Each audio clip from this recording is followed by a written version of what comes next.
Thank you, everybody, for being here today. I'm joined with Director Alvidi and Secretary Tanner.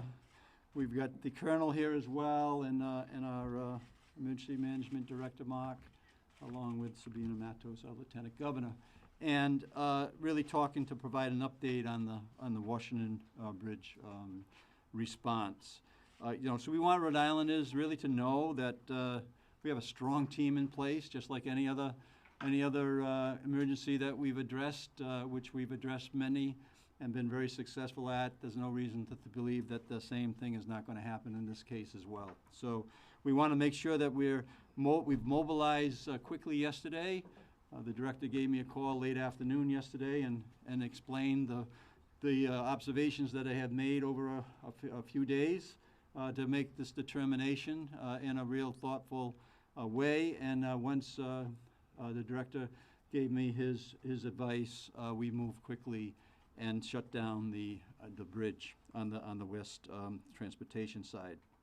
So early this morning, I was with Director Alvidi and his chief bridge engineer at the Washington Bridge, and to get an overview, firsthand look at why the bridge is being closed, and the director will talk about that, and also what's the plan, and how do we lower the inconvenience of something that could have been a very disastrous potential, and that's what we avoided. And now we're dealing with an extreme matter and a highly inconvenient one for people that are using that bridge, and we're looking to minimize that, and we're going to talk about how everybody's role here is to make that happen. So we're one of the things that is certainly discussed in our meetings last night, as late as 11 o'clock last night, was the idea of emergency vehicles. I want to also thank people who are being very collaborative in their efforts to exchange their thoughts about how we can reduce this inconvenience that we're going to share, with the understanding that safety is the absolute top priority. So the collaborative thoughts that are coming our way, either through text or over the media, we're considering each and every one of them, and we really are, we really appreciate individuals out there that understand that unavoidable circumstances like this need to be addressed in a way that is done in a measured way, and we appreciate. I got a call from Senator Felag this morning, who is impacted in some ways, and he outlined, multiple ideas, including the Newport Bridge we'll talk about, and other ways to kind of lower the travel count on a daily basis. So I want people to know that their positive type of approach to this is very important to us. Yesterday, our administration contacted Senator Jack Reed.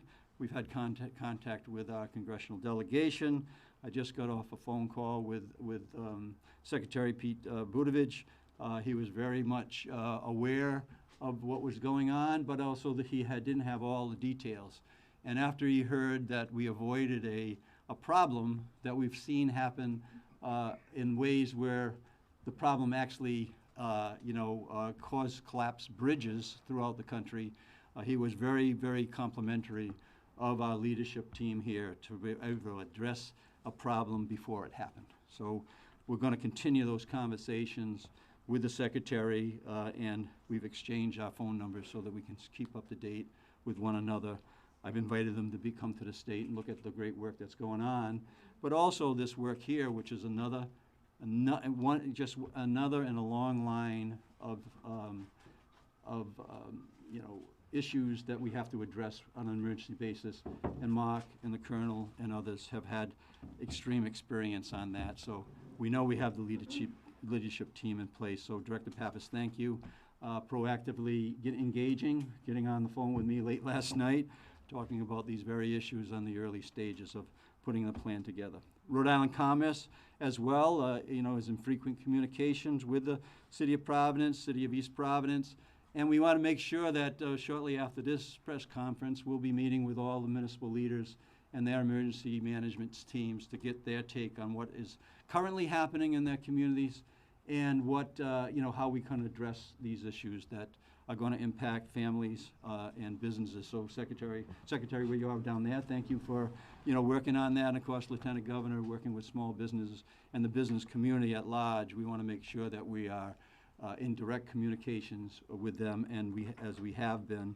And we'll continue to work closely with Secretary Tanner's office to make sure that whatever disruption potentially could be happening, and once we identify what that looks like, we will proceed. I do have, going back to, thanking people for their input. I talked to a friend of mine that was traveling from Riverside today. I just got off the phone with him. He explained these pockets of congestion that are happening. So we really need the municipal leaders to help us identify if there are pockets of congestion that we need to address. And I think that what's going to happen is we know immediately with working with Providence and East Providence, but I talked to the mayor of East Providence today as well, and right now East Providence is certainly getting the brunt of this detouring on the traffic. So right after this briefing, like I said, we're going to with the team that's in front of you, we will be working with all the cities and towns in the state, just like we do on a normal type of an emergency, which is like on the snowstorms, where we have direct contact with the municipalities, and we plan to have daily contact with the communities, all the communities, but in particular, as the communities kind of determine who's being impacted, who's not being impacted. We got to make sure that we're communicating with the municipal leadership. I just came back from a Wreaths Across America in Pontiac High School. I traveled all the way up Route 6, all the way up Route 10, all the way into the State House. There are areas of the state of Rhode Island that are going to just be, business as usual. And we got to kind of really bring it down to those spots that have the most inconvenience, and then lower that inconvenience as much as we can. And I think it's in minutes. Did it take you 25 minutes to get over the bridge from point A to point B on a normal day? And now we got to measure what that now is. Is that 50 minutes now, or is that an hour? We got to communicate to people what the time frame is on the particular trips, and also try as best we can lower that count that actually going to use the bridge by finding other options for them.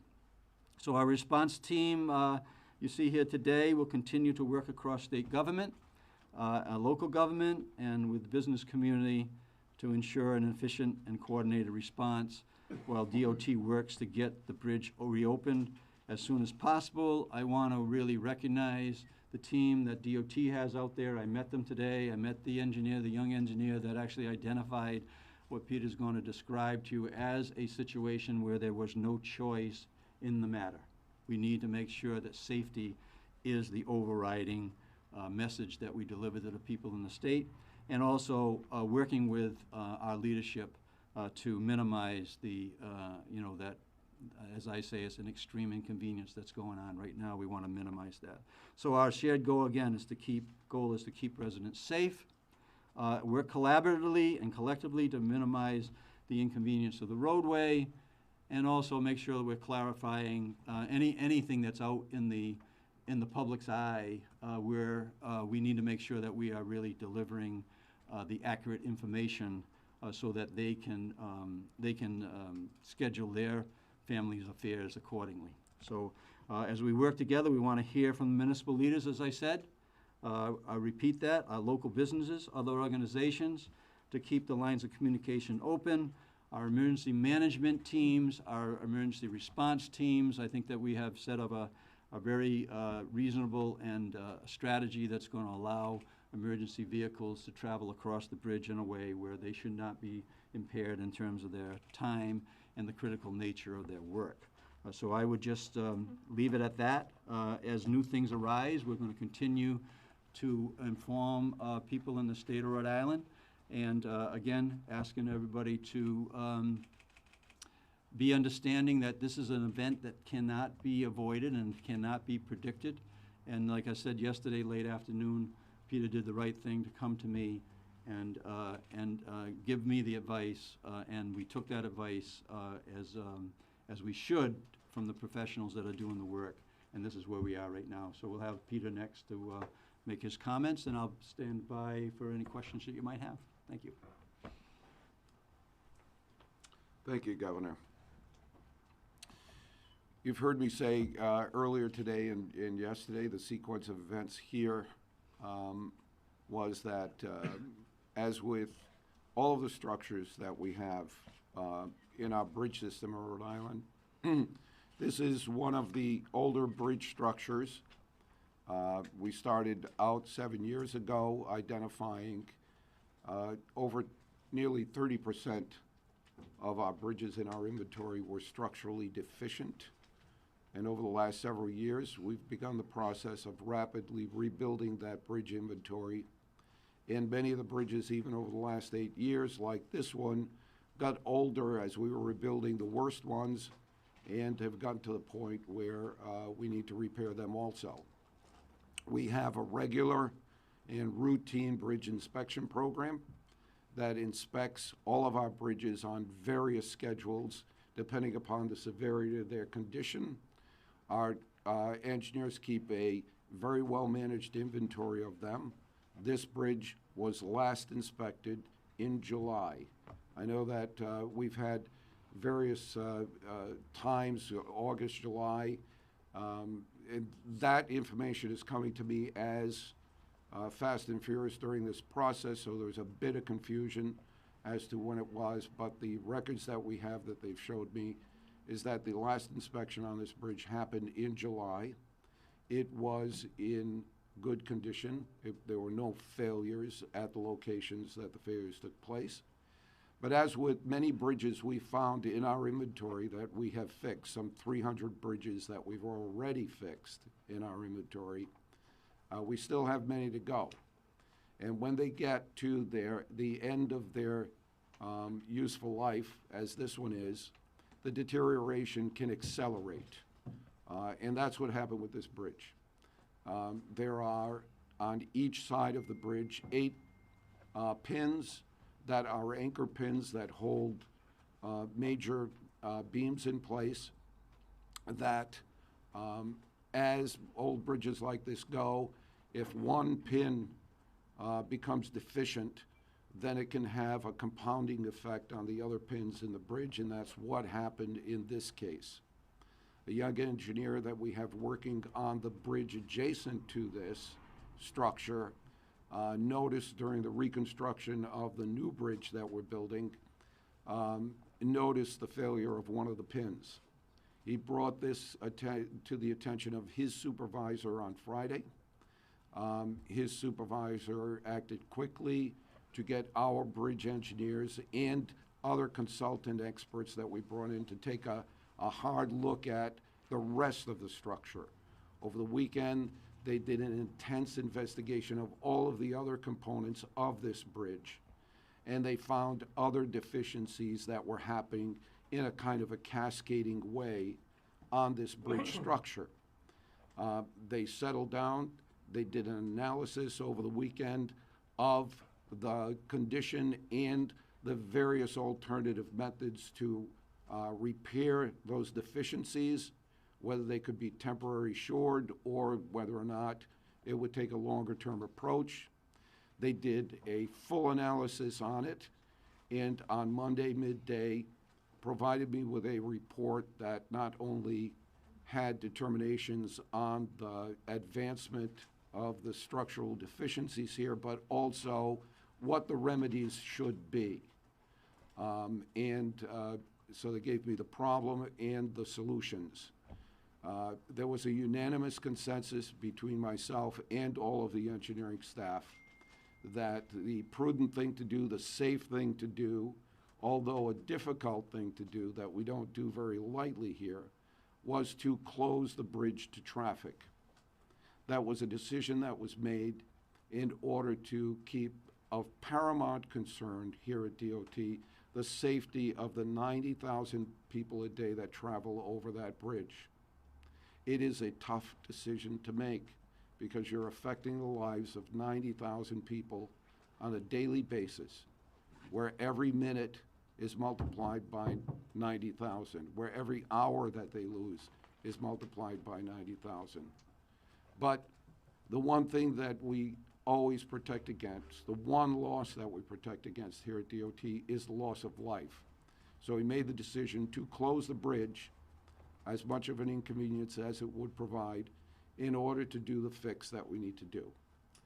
In parallel to those efforts, another group of engineers and planners here, in conjunction with the governor and his staff and the emergency management of the state police, put together a plan to systematically close traffic to the bridge and implemented that flawlessly. I have to commend the state police and the help that they gave us in closing down the bridge. They basically cut off the flow of traffic to it in a very systematic way from the various on and off ramps sequentially, eventually down to the main thoroughfare. And they effectively closed the routes to traffic within a matter of, I think, an hour or even less than an hour from the time we made the decision to go forward. While all of this was happening, our engineers were already at work finding solutions and the reconstruction and determining the schedule and the costs. Although costs are less of a concern right now, the major concern is to get this bridge safely repaired and reopened as quickly as we possibly can. The schedule that I have right now, and we're continually working to improve that so that if you hear times and schedules changing over the next few days, it's because we continue to do deeper dives and bring in as many additional resources as logistics will allow us to apply to this problem.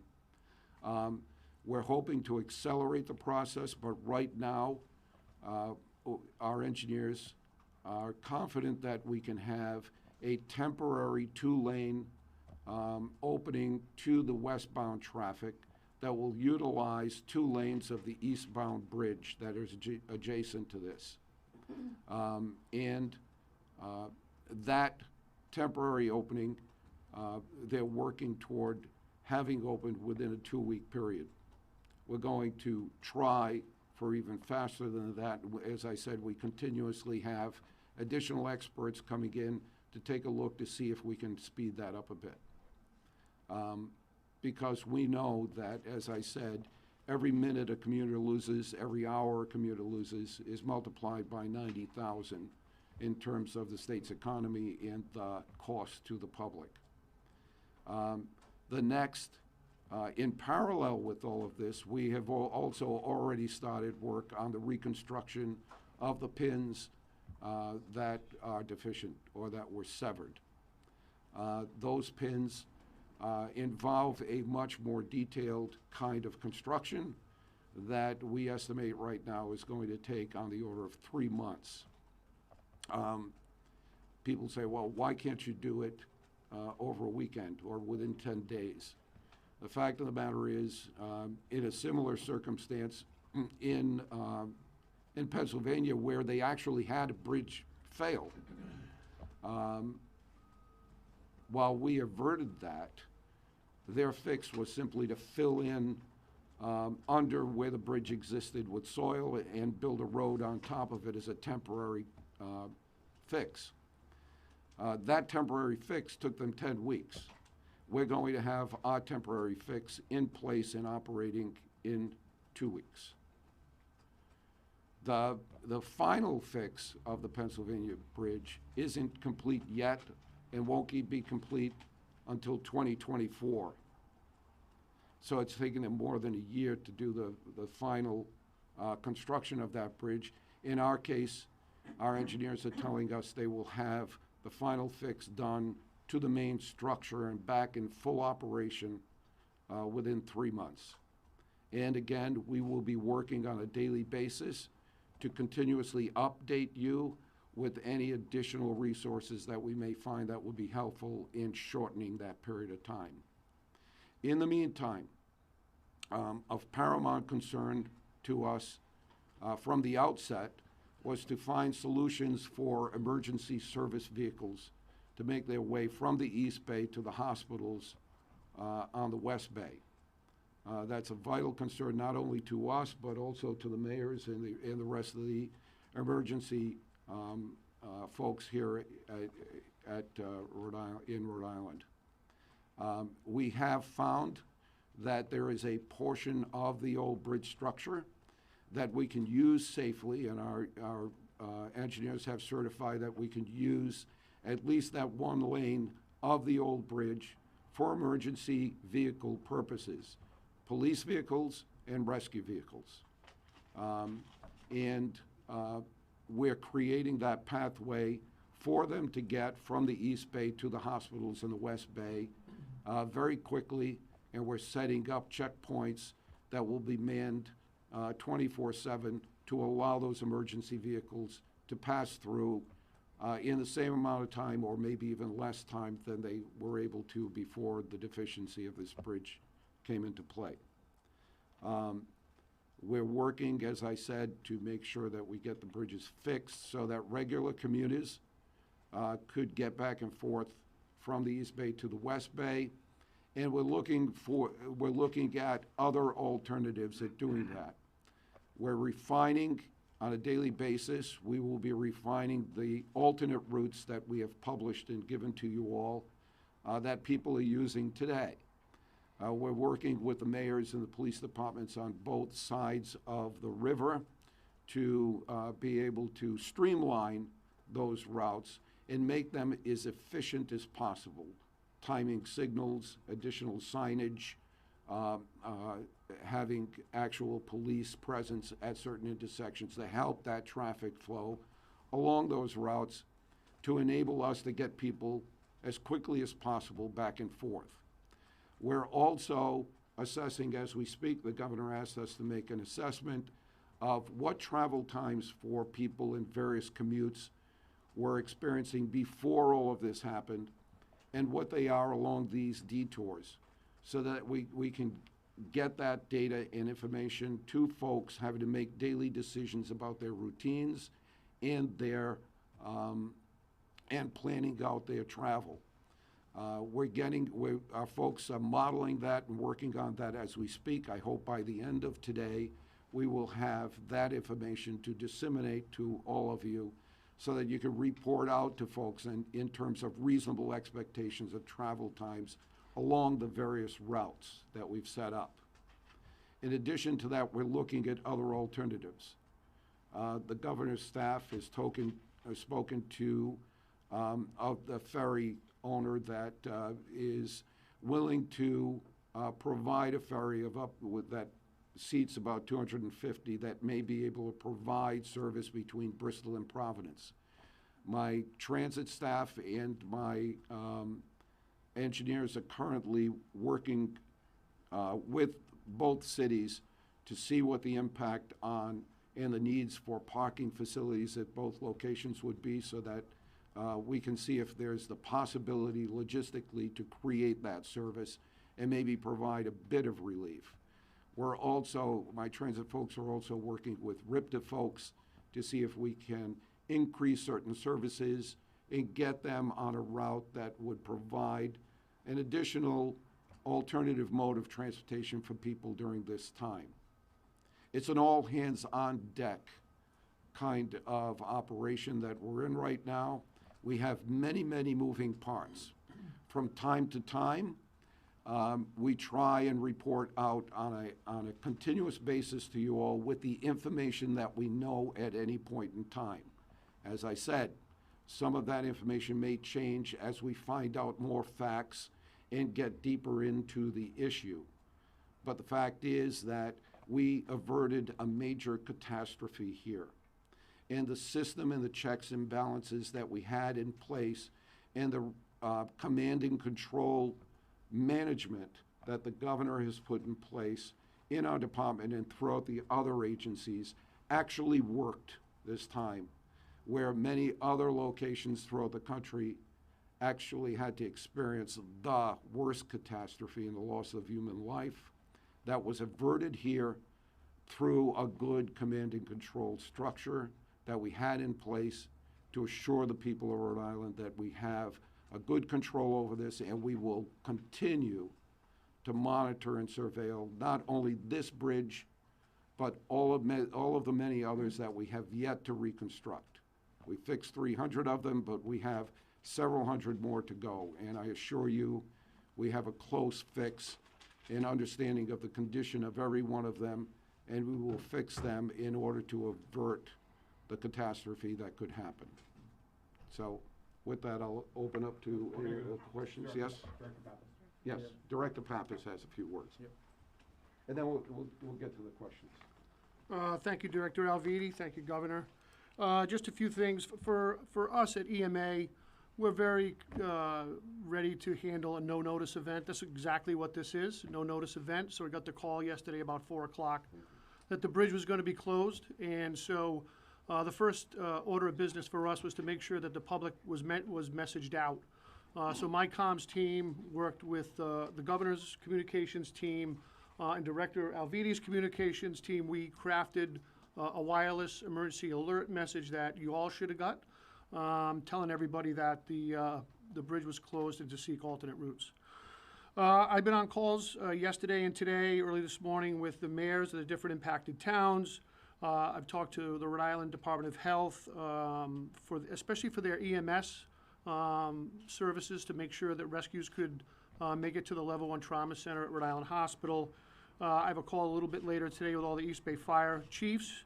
I've talked to Rhode Island Energy about their concerns about being able to get over that bridge or around that bridge for any emergencies they happen to have. So there's been a lot of communication and coordination that happened already.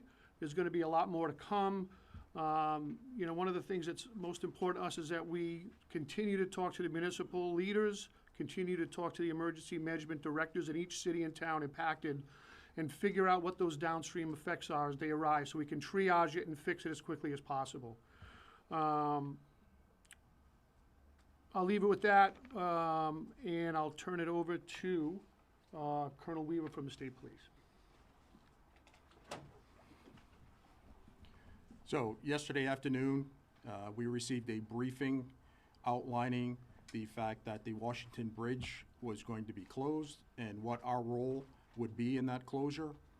We immediately formed a task force to make sure that we were in coordination with DOT and responding out to close all of the on-ramps to Route 195 westbound from the Massachusetts line to Broadway.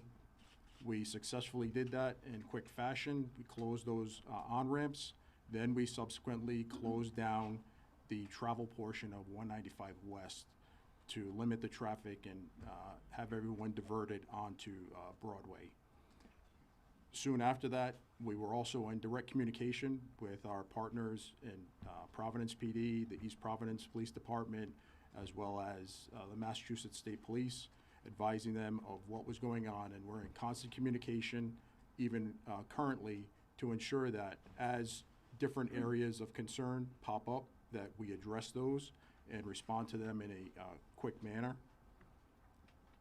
This is a very fluid situation, and things are going to come up, and we will be there to address them. And one of the main important things during that closure was public safety. During the course of closing the 195 West travel portions, there were 2 minor motor vehicle accidents with no injuries after the closure occurred, and there have been no additional accidents after those initial 2. And again, we will be constantly monitoring and assessing the situation and making sure that any issues are addressed promptly and quickly, and that public safety is the #1 concern, and addressing anything that comes up in a swift manner. And Director, turn it over Secretary to Tanner, and then we're going to do Secretary questions Tanner. right after Secretary Tanner in an orderly fashion. Everyone will get their question out. What about Spanish with Sabina Matos after her? Secretary Tanner. Good morning. Shortly after the announcement was made yesterday, I started my quick communications with the governor, of course, Directors Pappas and Directors Alviti, but also with Mayors Smiley and Mayor De Silva, as well as Mark Hayward from the SBA. We have not received any concerns from businesses as yet, but we know that many of them will be affected. We have set up a helpline, 529-HELP, or you can reach out to commerceri.com to send any concerns that you or your business owner might have as far as the bridge closure. It is our intention to communicate regularly via a webpage as well to provide information to our business clients as well. We're also having meetings today with both the Providence Chamber as well as the rest of the chambers and the trade associations, which may be affected in particular. If there's any business who would like to be a part of that or a trade association, please reach out to the Commerce Corporation so that we can receive any information that you would like to receive or any complaints or concerns that you have, as well as making sure the message gets out that we know that this bridge closure will highly affect the businesses in both Providence, East Providence, and possibly even the Pawtucket area. And we want to make sure that you keep your dinner reservations, that you continue to shop small and shop local, and continue to support the businesses that are affected. Thank you. Governor. Wait. So, Lieutenant Governor Mathis is gonna speak afterwards in Spanish, and we're gonna get to questions, and it's gonna go Gabrielle, then Patrick, and then Amanda, and we're gonna make it to everyone in an orderly fashion. Gabrielle? Governor, the bridge has been under construction for years. Does it concern you that nobody noticed a warning sign before it got to the point where such an abrupt closure was necessary? Well, I think that the director mentioned that there was inspections that were done in July that didn't show any evidence of this, of the reasons that we shut down the bridge, and now we've discovered that, as he mentioned on Friday, they worked through the weekend, they notified me on late Friday, Monday afternoon, and decision was made to closure. So, no, it doesn't, this is normal cost doing business.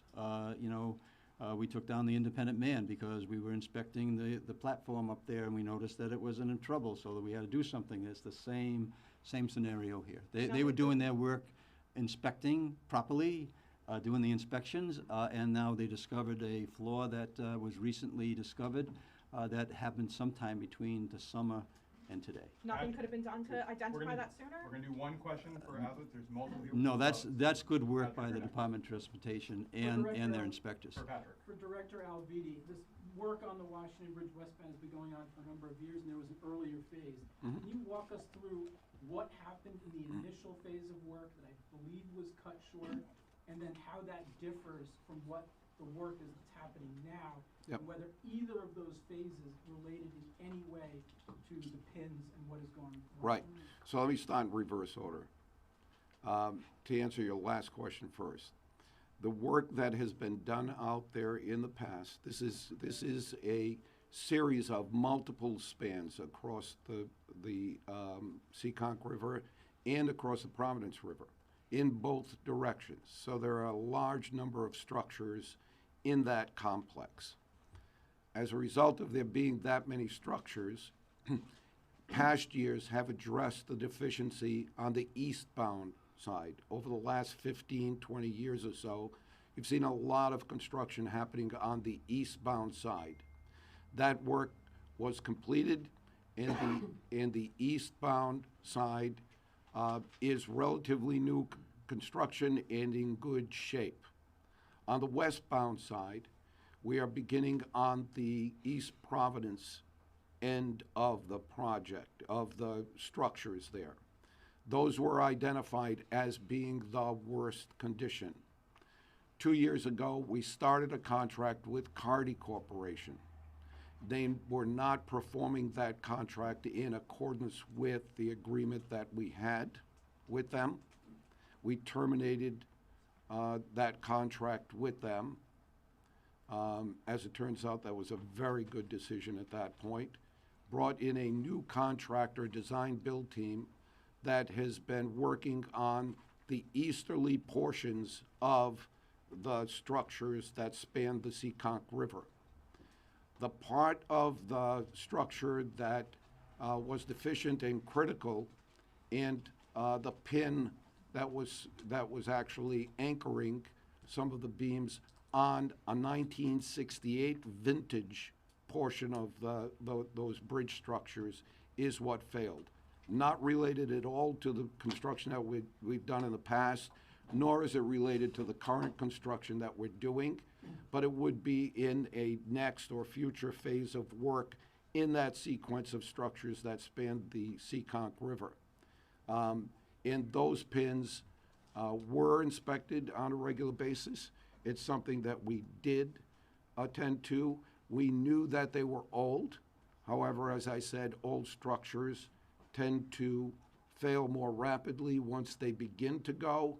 And in this case, between our inspectors and our construction engineers, caught it before it became a catastrophe. What was done in phase one? We're doing one question. que- Is the follow-up the same question? We're not, there's two people from the project here. We're gonna do one question at a time, and then we'll go back, so it's Amanda, Ian, and Okay. Steve. We'll get to your question. Okay, yeah, I have a similar question, but I guess I'll ask the governor this, kind of a two-part question.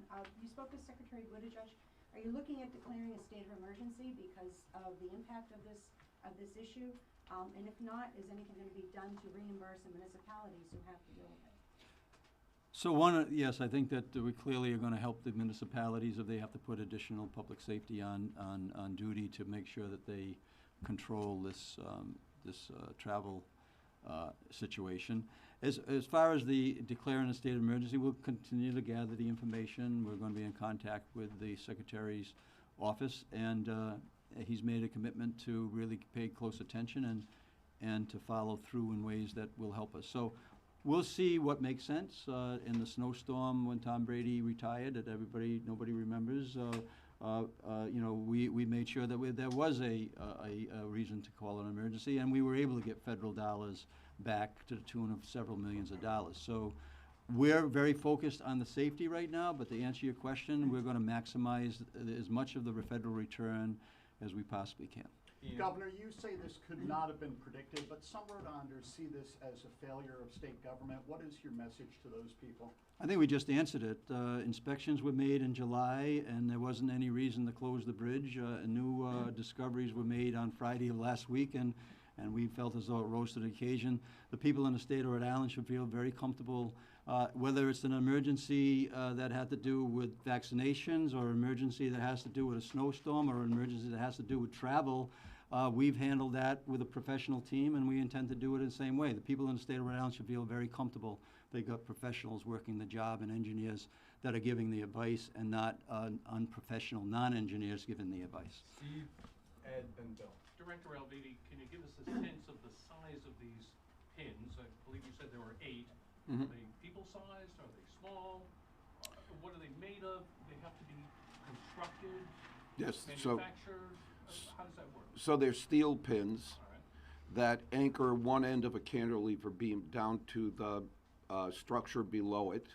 They're about 1 3/8 inches in diameter and about 1.5 feet, 2 feet long, that go up into the structure above it and below it that hold the cantilever in place. They're a critical component of this old style of construction, not a style that we're using any longer, but it's been there since 1968 when it was. To have them made, manufactured, or? Both.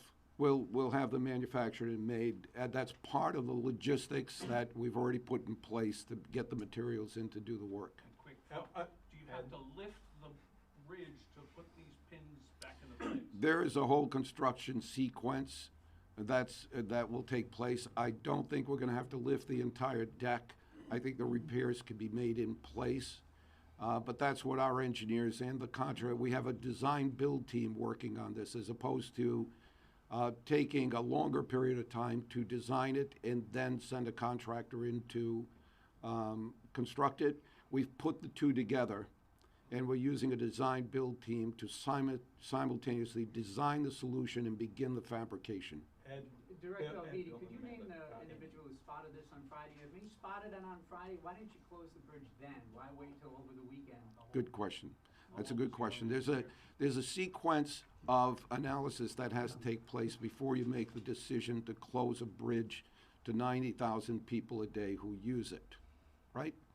And a young engineer who initially saw something that looked suspect to him took the initiative to bring that to the attention of his immediate supervisor, who is of more senior engineering position than him.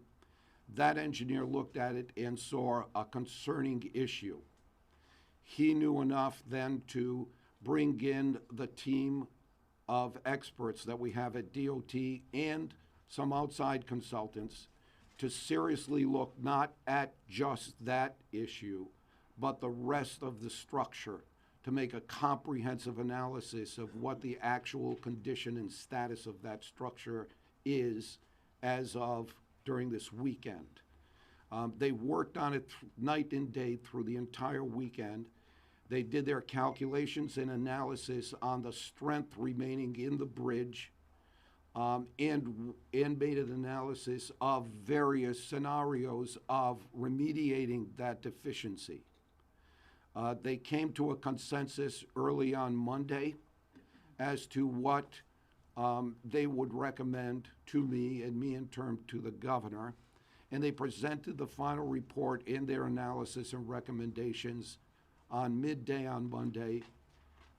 At the same time I received it, I notified the governor and other officials, the mayor of Providence and the mayor of East Providence, and our FHWA partner, that the deficiency has been deemed to be severe enough to have to close the bridge. We took the recommendation of these experts.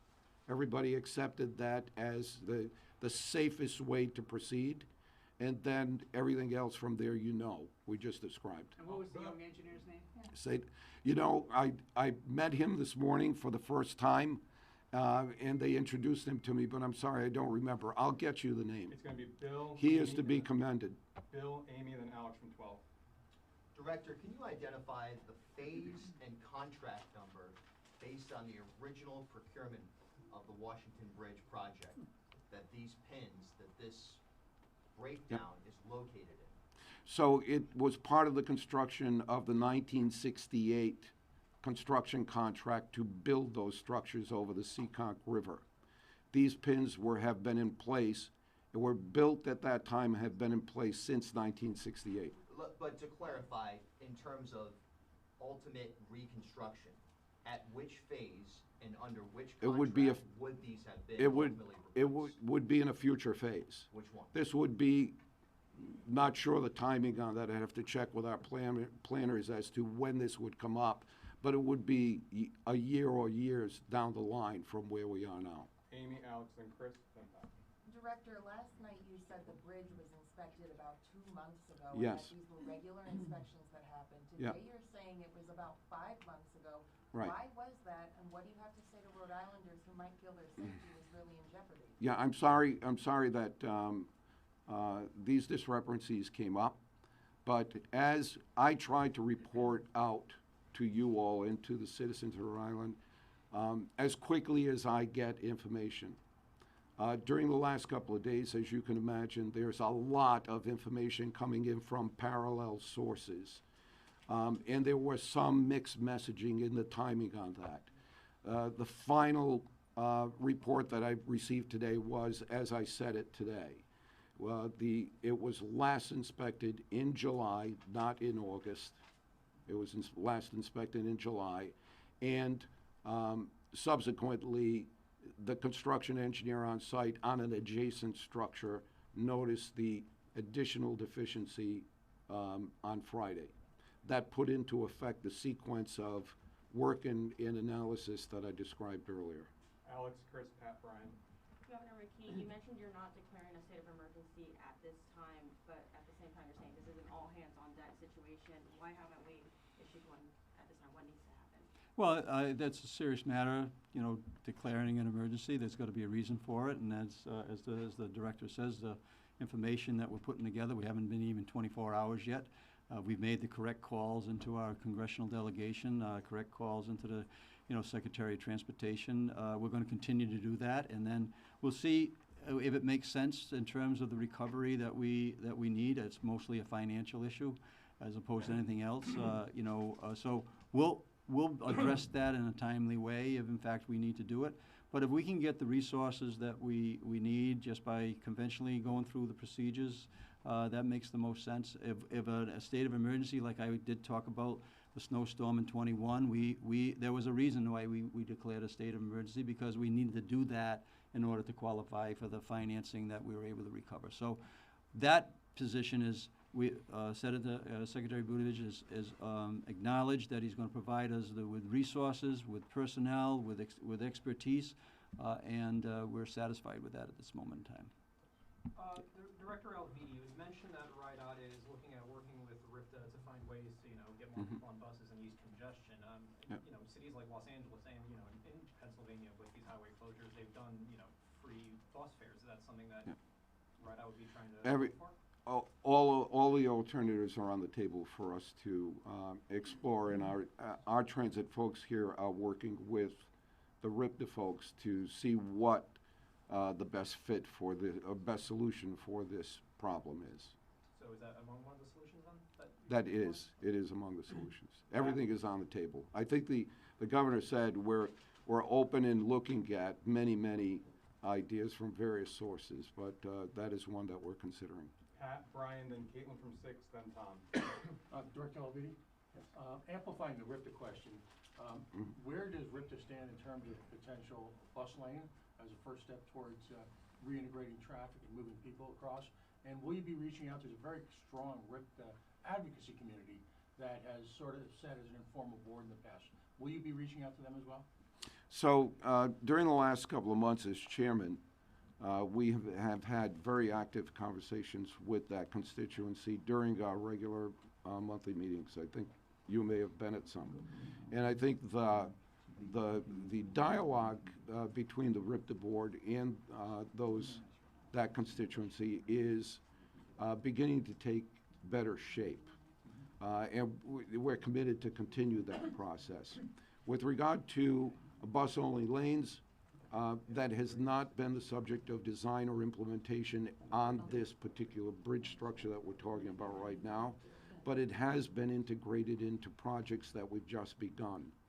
And we're working with RIPTA, for example, to create one on the 146 corridor and other projects that we're doing in and around the state. I'm speaking more of as an emergency response to getting RIPTA back in business over the bridge. So RIPTA is going to have to use the same routes as other vehicles, because while we can use that one lane of the existing bridge for lighter vehicles like a rescue squad and police cruisers, we cannot use it for the heavier vehicles like buses or fire trucks.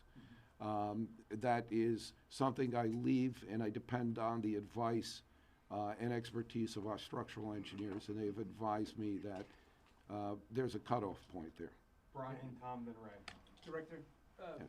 Go Local reported that an engineer brought up this issue during the bidding process a few years ago. Did this come across your radar screen?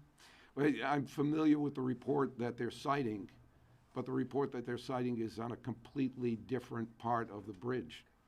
So it had nothing to do at all with this issue. I think they reported it as being part of this issue, and it wasn't. This was the report they're citing was part of a proposal by Carty Corporation to reconstruct the portion of the bridge that we're currently reconstructing. Had nothing to do with the 1968 vintage bridge that exists, where this problem exists. So I don't know where they got their information or how they made that allegation, but it's completely false and wrong. Given, if I could just follow up, given the importance of the pins, as you've said, and what it means if they fail, and how old they are, and you said there was a knowledge that they were old. Right. Should there have been more attention paid to the pins? Should this problem have been discovered sooner and addressed sooner in an earlier phase so this mess could have been avoided?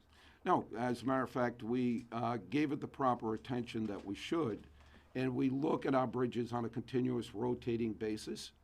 This process never even existed before here at DOT, where our administration put that process in place to do that monitoring, and it worked.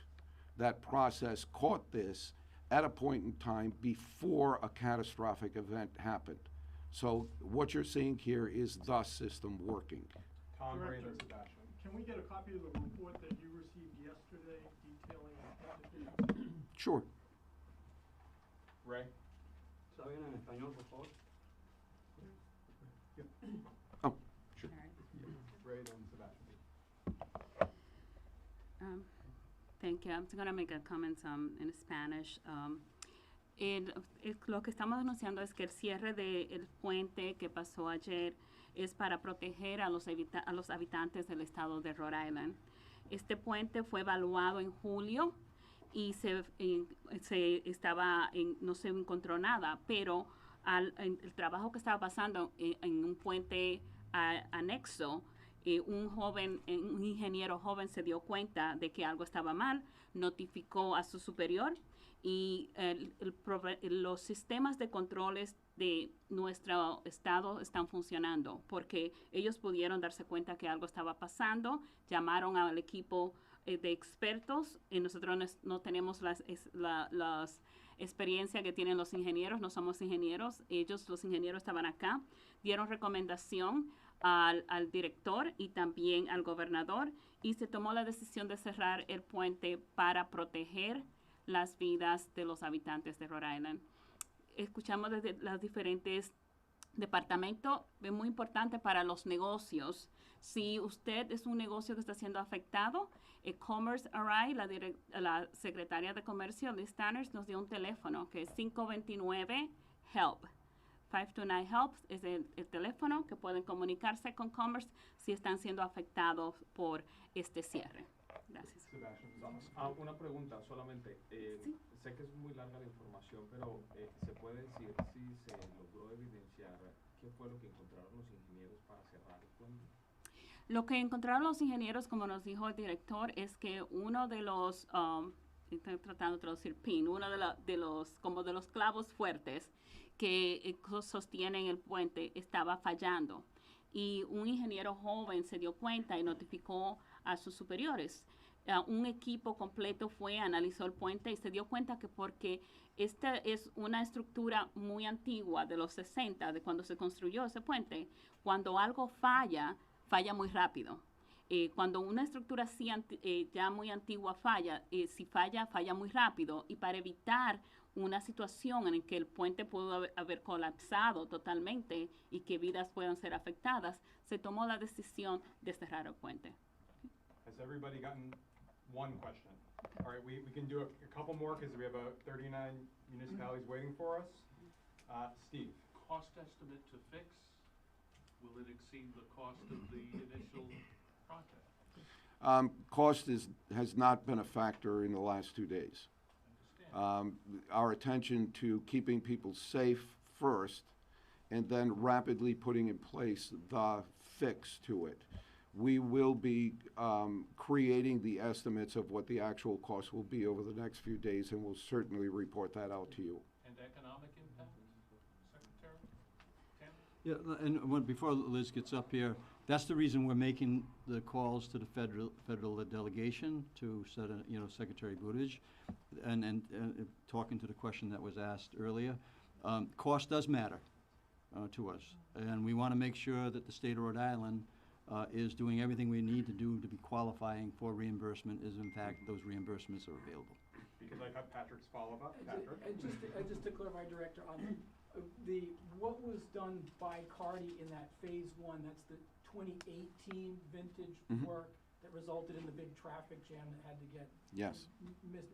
What did Cardi do then? What was their scope of work, and why was that terminated? Because they did, I think, the initial phases of the total reconstruction that we're currently doing of that portion of the Washington Bridge. And they were proceeding in a way that would have created considerable traffic tie-ups that were not, although there was some inconvenience in the way that we did it, they were unable to conform their methods to provide the kind of traffic flow on a continuous basis through that. Keep in mind, this is like building a plane as you parachute out of one, or building a parachute as you jump out of a plane.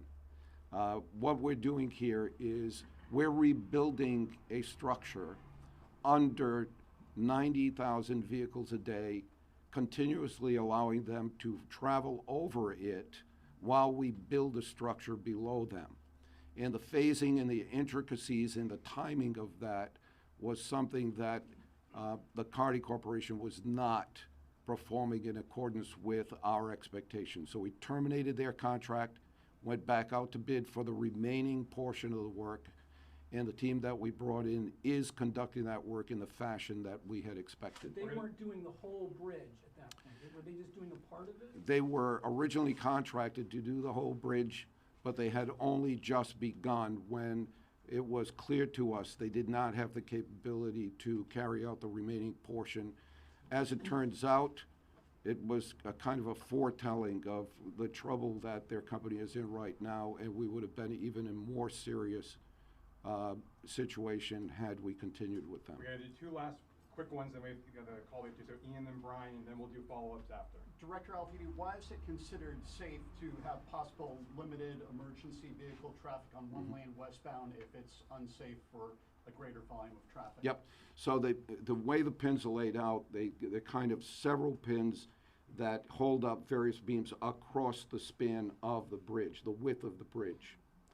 The portion of the bridge on the southerlymost side, all of the pins are still intact in that section. And our structural engineers have, as part of the analysis that we asked them to do, have determined that that section of the bridge and that lane of the bridge can be used for this kind of an emergency purpose. We wouldn't allow it to be used for heavier vehicles and the normal kind of heavy load vehicles like tractor trailers and that go over it, but for a temporary use for emergency vehicles of the size of a rescue squad and or a police cruiser, there's adequate safe passage for them to be able to make it. Brian's got the last one at this time. Director, I know you went over the timeline and you're saying the system works with the inspections and you catch it. But what do you say to people about how it went from basically all's fine to potential catastrophe where the bridge could collapse in no time? Is that surprising at all to you? Unfortunately not. My experience during the last 8 years is that, as I said, when I got here 7 years ago, we had hundreds, almost 1,000 bridges that were in a state of structural deficiency. 27% of our bridge inventory was in it. We had the worst bridges in the country. I said that after I had done a complete assessment and inventory of every bridge in our inventory when I first got here. And we've kept that inspection process going every year. But we also put in place a plan to fix them. And many people complain that we're fixing too many at one time with all of the construction that's going on. But the reason that we're doing so many at the same time is to try and keep ahead of any failures that may occur in that inventory of bridges that we found to be in a state of disrepair. And we've done that.